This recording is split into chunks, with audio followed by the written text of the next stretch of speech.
Assalamualaikum warahmatullahi wabarakatuh. Salam sejahtera dan salam UiTM di hatiku. Terlebih dahulu saya ingin memperkenalkan diri saya. Nama saya ialah Muhammad Nabil bin Muhammad Adam Malik. Nombor matrik saya ialah 2021125283. Pada hari ini kami akan membentangkan satu topik yang menarik, iaitu pengurusan kesihatan semasa COVID-19 menurut perspektif Islam. Wabak penyakit bukanlah perkara yang baharu dalam tamadun manusia. Ia sudah wujud sejak dahulu lagi. Wabak ini adalah pandemik yang mempengaruhi seluruh tempat. Seperti yang kita sedia maklum, wabak novel coronavirus COVID-19 ia merujuk kepada spesies yang baharu yang tidak pernah ditemui oleh manusia. Coronavirus adalah merujuk kepada satu kumpulan virus yang baru yang telah menyebabkan sindrom pernafasan akut teruk SARS pada tahun 2002 dan sindrom pernafasan Timur Tengah MERS pada tahun 2014. Virus ini muncul buat pertama kali di wilayah Wuhan, China pada tahun 2019 dan diisytiharkan sebagai pandemik pada 11 Mac 2020. Pada 11 Mac 2020 juga sehingga 23 April 2022, banyak 5 juta orang yang telah kehilangan nyawa di seluruh dunia. Kebanyakan negara di dunia termasuk Malaysia telah mengambil langkah inisiatif dengan mengadakan Perintah Kawalan Pergerakan iaitu PKP yang bermula pada 18 Mac 2020 sebagai langkah pencegahan agar penularan wabak virus berkenaan dapat diberhentikan secepat yang mungkin. Namun sekiranya kesihatan mental terjejas, cara berfikir dan emosi seseorang terhadap maladaptasi, individu tersebut akan menghadapi kesukaran berfikir dan membuat keputusan tanpa berfikir. Akibatnya mereka akan berasa sedih, kecewa dan mudah putus asa. Sekiranya perkara ini berlarutan dan tidak diambil tindakan, maka keadaan mental akan terjejas dan boleh berkembang menjadi kecelaruan mental. Oleh itu, dari sudut perspektif Islam, Islam berpegang kepada falsafah bahawa mencegah lebih baik daripada mengubati, iaitu berpandukan Al-Quran dan hadis. Segala sesuatu yang membawa kepada kerosakan perlulah dielakkan daripada ia berlaku sejak awal lagi. Jadi topik yang kami bawakan ini akan memberi penerangan yang lebih lanjut tentang pengurusan kesihatan semasa COVID-19 menurut perspektif Islam. Objektif kajian ini dilakukan adalah untuk, yang pertamanya, untuk mengetahui fungsi peranan badan kerajaan dalam menguruskan COVID-19 dari aspek kesihatan. Yang kedua, menghuraikan cara pengurusan kesihatan dalam musim pandemik. Dan yang ketiga, mengenal pasti cabaran yang dihadapi dari segi kepentingan penjagaan kesihatan dalam musim pandemik. Pada pendapat saya, melalui video pembentangan ini, saya mengetahui bahawa pandemik COVID-19 yang melanda Malaysia telah memberikan impak yang sangat besar kepada negara, terutamanya sistem kesihatan. Oleh itu, setiap individu seharusnya mengambil pengajaran daripada apa yang telah berlaku semasa COVID-19. Berusaha untuk menghayati dan memastikan bahawa emosi pemikiran, tindakan dan aspek spiritual serta keseluruhan gaya hidup berada dalam keadaan yang baik untuk mengharungi fasa yang sukar ini dan berjaya mengatasi situasi ini sekaligus menjadi seseorang yang kental dalaman dan luaran yang kukuh. Saya sedar bahawa mencegah penularan virus COVID-19 ini adalah isu global yang perlu ditangani oleh semua pihak. Justru, tanpa kerjasama yang baik daripada semua pihak, isu ini tidak dapat diselesaikan dengan kadar yang segera. Berdasarkan kajian, untuk memastikan bekalan vaksin mencukupi, kerajaan telah mengambil tindakan bersepadu dan tersusun bagi memperolehi vaksin. Hal ini juga terdapat memanfaatkan hubungan diplomatik dan kerjasama strategi antarabangsa dengan negara syarikat yang mengeluarkan vaksin tersebut. serta Badan dan Gabungan Kesihatan Dunia. Pada April 2020, kerajaan telah melancarkan pendekatan pelbagai hala multi-pronged approach melalui diplomatik sains yang digerakkan bersama Kementerian Kesihatan Malaysia, Kementerian Luar Negara dan Kementerian Sains, Teknologi dan Inovasi. Dengan langkah ini, ia dapat menjamin akses kepada bekalan vaksin COVID-19 yang dibangunkan di seluruh dunia. Dalam menyokong aspirasi nasional dan usaha solidariti global ke arah memerangi pandemik COVID-19, kerajaan telah mengambil langkah untuk melaksanakan kerjasama strategik sama ada secara multilateral, hubungan diplomatik dan memupuk kerjasama dengan beberapa negara, atau bilateral, perjanjian yang berlaku antara dua pihak. Kerjasama ini dilakukan sebagai salah satu cara bagi kerajaan untuk memperoleh pelbagai jenis vaksin kepada negara agar ia tidak bergantung kepada satu sumber sahaja. Pada 13 November 2020, kerajaan telah menyertai vaksin Global Access Facility (COVAX) yang merupakan salah satu inisiatif global yang dilaksanakan oleh Global Alliance for Vaccine and Immunisation (GAVI), Coalition for Epidemic Preparedness Innovation (CEPI) dan World Health Organization (WHO). Ia bertujuan memberikan akses kepada rawatan dan vaksin yang saksama bagi mengambil pendekatan multilateral yang membuka ruang kepada negara untuk memperbanyakkan pilihan vaksin serta mengurangkan risiko daripada memberikan tumpuan kepada kaedah bilateral sahaja dan perolehan vaksin COVID-19. Selain itu, penyertaan Malaysia memberi jaminan bekalan vaksin untuk 10% rakyat Malaysia. Seterusnya pada 24 November 2020, Kerajaan Malaysia melalui Kementerian Kesihatan telah menandatangani perjanjian awal dengan syarikat pharmaceutical Pfizer bagi memperolehi bekalan vaksin COVID-19 sebanyak 12.8 juta dos bagi menampung keperluan imunisasi untuk 20% atau 6.4 juta rakyat Malaysia. Oleh itu, dua perjanjian ini dapat menjamin akses vaksin COVID-19 kepada 30% rakyat Malaysia. Pada 22 Disember 2020 pula, kerajaan telah menandatangani perjanjian dengan syarikat pharmaceutical AstraZeneca bagi perolehan sebanyak 6.4 juta sebanyak 10% dos tambahan. Menerusi 3 perjanjian yang telah dilaksanakan bersama fasiliti COVAX, syarikat Pfizer dan syarikat AstraZeneca, kerajaan telah memperolehi sebanyak 40% jaminan bekalan vaksin sehingga Februari 2021. Kerajaan berada dalam proses perundingan akhir dengan Sinovac, CanSino dan Gamalaya bagi memperolehi penambahan bekalan vaksin yang melebihi 80% jumlah populasi negara atau 26.5 juta. Bekalan vaksin daripada kelima pembekal ini dijangka akan diterima oleh negara Malaysia mengikut peringkat bermula 2021 dan akan diberikan kepada rakyat Malaysia mengikut fasa kepada turutan kumpulan sasaran. Mengikut kajian, tekanan emosi yang datang boleh menjadi sama ada baik maupun buruk. Keadaan emosi yang baik akan menyumbang kepada peningkatan hidup manakala sebaliknya. Berdasarkan kajian juga, faktor yang menyumbang kepada tekanan emosi semasa penularan COVID-19 adalah seperti berikut, antaranya terjejas ekonomi kerana kehilangan sumber pendapatan kerana tidak dapat bekerja seperti biasa. Ramai individu yang dibuang kerja kerana syarikat tidak dapat menampung pembayaran gaji. Kedua, faktor makanan dan ubat-ubatan yang telah habis. Seterusnya, kebimbangan yang berlaku disebabkan tersebarnya info palsu di media sosial berkenaan wabak COVID-19. Keempat, faktor isolasi di rumah tanpa aktiviti sosial. Rumah yang sempit dengan ahli keluarga yang ramai juga mempengaruhi tekanan emosi kepada ahli keluarga di dalam rumah. Yang terakhir, tekanan emosi yang melampau, burnout dan kemurungan disebabkan kepenatan bekerja khususnya kepada petugas barisan hadapan frontliner kita. Hal ini kerana mereka terpaksa bekerja lebih waktu bagi merawat pesakit hingga tidak dapat pulang ke rumah untuk berjumpa dengan keluarga.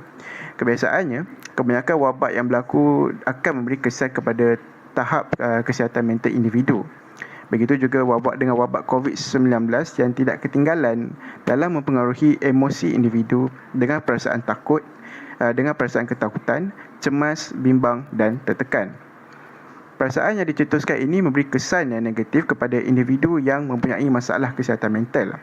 Terdapat juga individu yang mempunyai gejala somatik, gejala fizikal yang dialami disebabkan oleh masalah psikologi dan tekanan emosi, seperti dada berdebar-debar, sakit dada, sesak nafas dan sebagainya, tanpa menunjukkan sebarang punca sewaktu dirawat oleh doktor.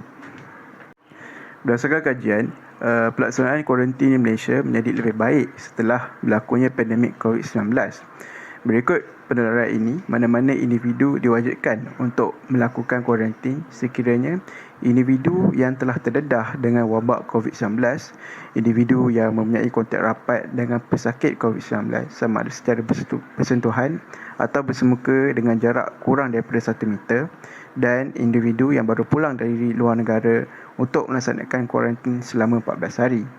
Kuarantin selama 14 hari amatlah penting kerana pada tempoh ini pergerakan virus COVID-19 sedang berlaku antara 4 atau 5 hari sehingga 14 hari. Kajian menunjukkan sebanyak 75% individu yang mempunyai kontak rapat dengan pesakit COVID-19 dikesan positif pada hari pertama, manakala baki adalah 25% pada hari yang ke-13. Perintah duduk di rumah, stay at home, semasa PKP tidaklah bertujuan mengawal kebebasan orang ramai untuk bergerak secara bebas. Sebaliknya, ianya untuk mencegah mereka daripada terkena punca jangkitan yang tidak diketahui akibat berkumpul mass gathering di tempat-tempat yang ramai orang seperti pasar, pusat membeli belah, kedai sebenarnya, sekolah, universiti, kedai makan serta rumah ibadat. Rumah kediaman merupakan tempat yang paling selamat untuk mengelakkan terkena sebarang jangkitan. Hal ini disebabkan kemungkinan untuk terkena jangkitan adalah lebih rendah berbanding berada di kawasan yang sesak. Maka, apabila melihat semula kepada isu mencegah penularan wabak, kaedah mahalan mereka yang berada di tempat tersebarnya penyakit berjangkit atau disebut sebagai kuarantin merupakan antara langkah yang optimum bagi mengelakkan kemudaratan yang lebih besar. Pada perspektif saya, dalam proses membuat kertas kerja ini, saya telah mendapat banyak pengalaman dan pengetahuan mengenai penjagaan kesihatan sewaktu COVID-19. Antaranya seperti mana kajian yang menunjukkan bahawa ramai rakyat Malaysia menghadapi masalah kesihatan mental serta emosi seperti anxiety dan depression atas kerana faktor-faktor tertentu seperti kehilangan pekerjaan, gaji yang dipotong separuh, kekurangan stok makanan di pasar raya, pelajaran dan pembelajaran secara online ODL dan banyak lagi. Hal ini membuka pandangan saya betapa pentingnya penjagaan kesihatan mental kepada diri di dalam kehidupan ini.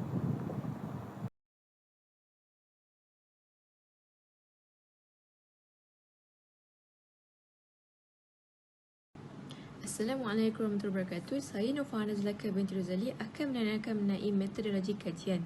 Bagi kes vaksin ini, kaedah metodologi kajian yang digunakan ialah menerusi kajian perpustakaan seperti mencari maklumat yang berkaitan dengan vaksin COVID-19 yang semakin menular pada masa kini.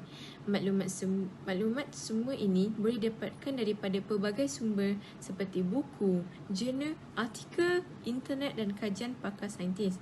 Sebagai contoh, di sini saya mengatakan perkataan vaksin berasal daripada bahasa Latin yang berbunyi vacca, iaitu sapi, dan vacinia iaitu cacah sapi. Maklumat mengatakan yang vaksin membakarkan antigen yang diperoleh dari separuh maupun keseluruhan struktur virus bakteria yang telah dimatikan atau dilemahkan. Antigen dalam vaksin berfungsi untuk merangsang sistem daya lawan jangkitan iaitu sistem imuniti tubuh serta membentuk imuniti terhadap jangkitan penyakit khusus. Secara umumnya, golongan yang berisiko tinggi perlu mengambil vaksin kerana ianya sangat penting untuk melindungi diri dari jangkitan. Bakteria atau virus menjadi lebih sukar untuk menjangkiti seseorang individu jika sebahagian besar masyarakat sudah dilindungi dari jangkitan seperti penyakit dengan adanya vaksin. Kesannya, semua masyarakat dapat terhindar dari jangkitan penyakit itu. Berdasarkan kajian ini, imuniti yang dikawal dipanggil liputan imuniti kelompok. Hal ini demikian kerana vaksin berfungsi mencegah seseorang yang tiada perlindungan imunisasi serta berisiko untuk mendapat jangkitan serangan COVID-19. Jadi, kebaikan imunisasi bukan sahaja untuk melindungi diri, tetapi ia juga dapat melindungi dalam aspek lain seperti keluarga, masyarakat dan negara.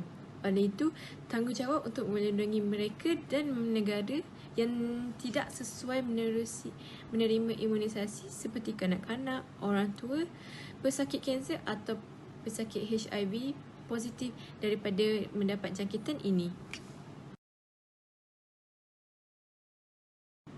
Yang kedua, kajian literatur ini menggunakan jenis kaedah secara kualitatif di mana menerusi kajian perpustakaan seperti pencarian maklumat sekunder yang sewajar dengan kajian yang dibuat. Jadi, segala info dan maklumat yang diperoleh adalah daripada pelbagai sumber yang sahih dan sah. Jadi, kaedah ini dapat memperluaskan ilmu pengetahuan yang berkaitan dengan tajuk kajian melalui bahan perpustakaan maupun carian laman sesawan secara atas talian. Sebagai contohnya, bahan perpustakaan seperti buku di perpustakaan awam yang berkaitan dengan emosi, manakala carian internet yang berunsurkan blog pengalaman individu yang pernah mengalaminya. Seterusnya, semua maklumat tersebut dikumpulkan serta disaring dan dianalisis dengan teknik analisis kandungan dan bahan. Teknik ini terjadi apabila pengkaji mengumpul segala info dan maklumat untuk menjalankan kajian literatur pengkaji. Justeru, berdasarkan analisis yang dijalankan, pengkaji memperoleh maklumat mengenai kaitan antara masalah penjagaan emosi dan penjagaan kesihatan semasa pandemik COVID-19. Terdapat perbezaan di antara definisi kesihatan dan juga definisi kesihatan mental. Di sini, kajian mengatakan definisi kesihatan ialah sebagai keadaan fizikal, mental dan emosi yang terhindar serta bebas dari penyakit telah ditafsirkan oleh Pertubuhan Kesihatan Sedunia WHO. Bagi definisi kesihatan mental ialah kemampuan individu, kelompok dan persekitaran untuk berinteraksi antara satu sama lain untuk mempromosikan kesejahteraan subjektif secara optimum dan kegunaan keupayaan kognitif efektif dan perhubungan ke arah pencapaian matlamat individu dan kumpulan. Cara berfikir, tingkah laku dan perasaan seseorang juga dipengaruhi oleh tahap kesihatan mental. Manakala, cara individu membuat keputusan dan pilihan dalam kehidupan dipengaruhi oleh kesejahteraan mental. Apabila seseorang individu memiliki tahap kesihatan mental yang memuaskan, maka tekanan hidup seharian yang dilalui akan ditangani dengan berfikir secara positif dan tenaga tidak membahayakan diri. Yang ketiga, untuk metodologi kajian bagi kes ini ialah kajian yang menggunakan secara kualitatif, iaitu melalui kajian tinjauan mengenai penjarakan fizikal ataupun dikenali sebagai Standard Operation Procedure (SOP) dan juga mengenai keadaan rakyat Malaysia semasa fasa kuarantin ketika wabak pandemik COVID-19. Bagi penjarakan fizikal boleh dimaksudkan dengan perhindaran hubungan antara masyarakat seperti berjabat tangan, duduk berdekatan atau berhimpunan. Ringkasnya, penjagaan diri menghindari daripada berkunjung ke tempat terbuka seperti pasar raya, masjid atau perhimpunan ramai kerana ia dapat meningkatkan lagi risiko jangkitan serta penjarakan fizikal antara satu sama lain ketika pandemik COVID-19. Selain itu, pengasingan manusia, binatang atau tumbuh-tumbuhan dari luar negara yang disyaki menghidap penyakit berjangkit ialah dimasukkan oleh kuarantin. Pengasingan ini bertujuan memastikan manusia, binatang atau tumbuh-tumbuhan yang berkenaan bebas dari merebak. Pesakit yang bergejala kebiasaannya akan dikuarantin selama 14 hari kerana ini sangat penting kerana Pengeraman virus COVID-19 sedang berlaku antara 4 atau 5 hari hingga 14 hari. Di sini, kajian menunjuk bahawa sebanyak 70% dikesan positif pada hari pertama dan baki 25% individu dikesan positif pada hari ke-13.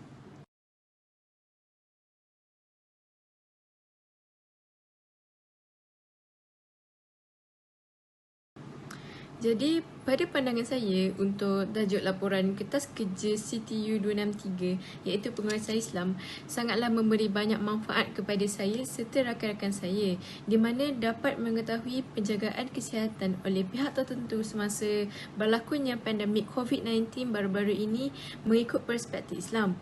Dengan adanya kaedah penjagaan kesihatan mengikut Islam, kita sangat bersyukur kepada Allah di mana banyak perubahan yang memberi impak yang positif dan bagus kepada semua pihak untuk mengatasi wabak penyakit yang sudah diberitahu di dalam Al-Quran pada akhir zaman.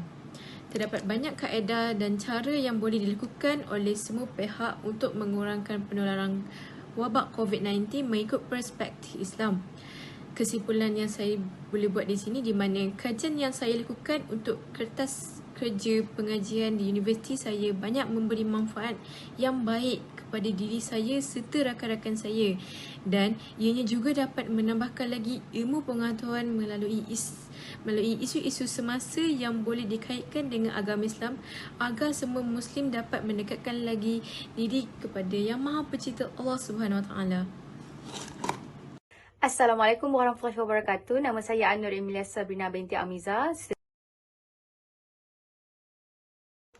Jawatan Kuasa Perundingan Hukum Syarak Wilayah Persekutuan memutuskan bahawa akta penggunaan vaksin di negara Malaysia ini adalah harus digunakan.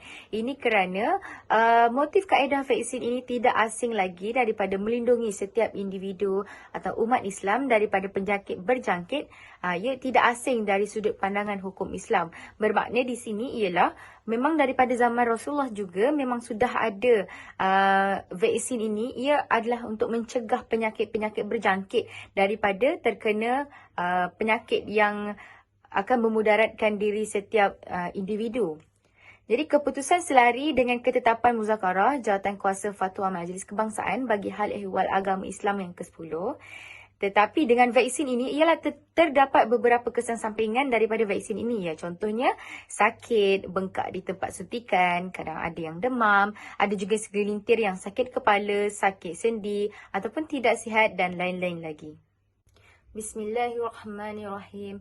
Wa anfiqu fi sabilillahi wa la tulqu bi aydikum ila tahlukat wa ahsinu innallaha yuhibbul muhsinin. Surah Al-Baqarah ayat 195 yang bermaksud, dan infakkanlah hartamu di jalan Allah dan janganlah kamu jatuhkan diri sendiri ke dalam kebinasan dengan tangan sendiri dan berbuat baiklah. Sungguh Allah menyukai orang-orang yang berbuat baik. Jadi maksud di sini ialah lebih baik kita mencegah daripada kita merawat. Contohnya jika seseorang itu hendak mencegah diri daripada pelbagai masalah ataupun penyakit, lebih baik dia mendapatkan rawatan vaksin yang diberikan oleh pihak kerajaan.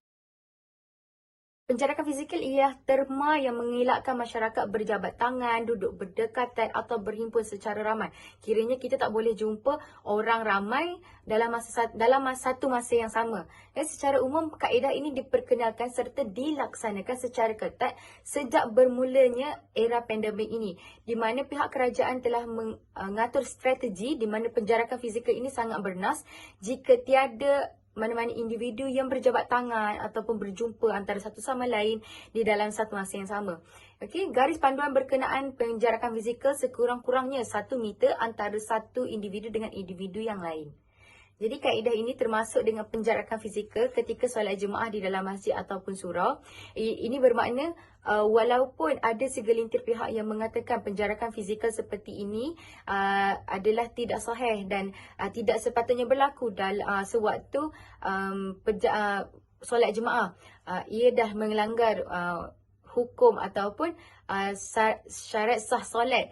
Tetapi pandangan ulama ataupun hukum ada yang mengatakan bahawa ini adalah mengelakkan daripada penyakit berjangkit lebih merebak. Jadi ini adalah salah satu cara kerajaan memberi inisiatif supaya penyakit ini tidak merebak kepada orang lain. Jika ada juga satu cerita di mana zaman Rasulullah juga mempunyai seseorang yang telah dijangkiti penyakit kusta, maka terdapat tuntutan untuk melakukan penjarakan bagi mengekang penularan penyakit ini berjangkit. Jadi mengikut pada sejarah, kita boleh mengambil kisah daripada zaman Rasulullah itu menjadi iktibar, dan kita boleh mengikuti cara yang dilakukan bagi mengelakkan penyakit itu daripada merebak. إذا سمعتم بالطاعون بأرض فلا تدخلوها وإذا وقع بأرض وأنتم بها فلا تخرجوا منها. Riwayat Al-Bukhari, di mana maksudnya apabila kamu mendengar bahawa penyakit taun telah menimpa suatu tempat, maka janganlah kamu masuk ke dalam kawasan tersebut. Jika kamu berada di kawasan tersebut, janganlah kamu keluar daripadanya. Ini bermakna contohnya jika kita sudah tahu tempat itu mempunyai penyakit berjangkit, seeloknya lah kita tidak melibatkan diri secara langsung ataupun tidak langsung kepada kawasan tersebut.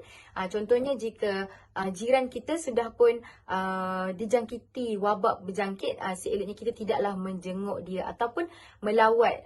Hadis tersebut yang saya bacakan ia berkait rapat dengan perintah untuk melakukan kuarantin. Jika seseorang itu berdekatan dengan kawasan yang mempunyai wabak, tidak digalakkan seseorang itu pergi ke tempat tersebut bagi mengelakkan diri dijangkiti wabak. Ini apa yang saya telah terangkan sebentar tadi.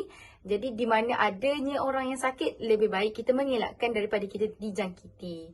Jawatan kuasa fatwa berpendapat penutupan masjid ataupun penggantungan solat berjemaah serta solat Jumaat sepanjang tempoh penutupan tersebut adalah diharuskan.